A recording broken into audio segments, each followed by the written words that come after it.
डार साहब की वापसी बहुत सारों के मुंह पे तमाचा है। ये ना किसी वैद्य के पास गया, ना किसी पंसारी के पास इसको देखा। ये और नवाज शरीफ दोनों वहां बिन साजन झूला झूलूं, मैं वादा कैसे भूलूं। डार साहब कुछ करेंगे या नहीं करेंगे भाई, मैं जो कह रहा हूं वो बात वहीं से शुरू करता हूं कि डार साहब की वापसी बहुत सारों के मुंह पे तमाचा है।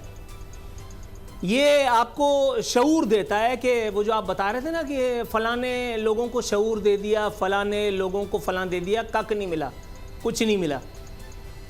आज भी ये सिस्टम उसी तरह से चल रहा है। 5 साल तक ये आदमी केले के छिलके में जिंदगी जी रहा था।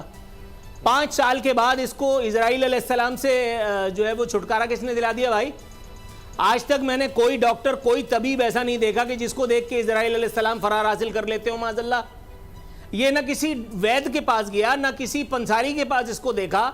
ये और नवाज शरीफ दोनों वहां बिन साजन झूला झूलूं, मैं वादा कैसे भूलूं, सावन के गीत गा रहे हैं, पोलो ग्राउंड में घोड़ों की जो है वो करतब देख रहे हैं, अपने नवासे की जो है वो होशियारियां देख रहे हैं। मेरी टैक्सी में बैठ जाओ, जहां तक ले जाऊंगा। आई है टैक्सी कैश, टैक्सी कैश, आई है टैक्सी कैश, टैक्सी कैश, आई है टैक्सी कैश। कभी टैक्सी वाले ने सवारी को किराया दिया, सुना है ये सीट नहीं हॉट सीट है। अब जिंदगी में करेंगे ऐश, क्योंकि आ गई है टैक्सी कैश। आई है टैक्सी कैश।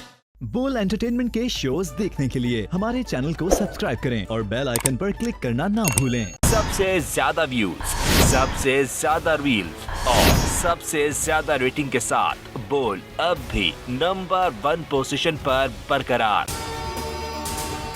अगर आपको वीडियो पसंद आई तो लाइक पर क्लिक कीजिए, सब्सक्राइब करें और बेल दबाएं ताकि कोई खबर रह न जाए।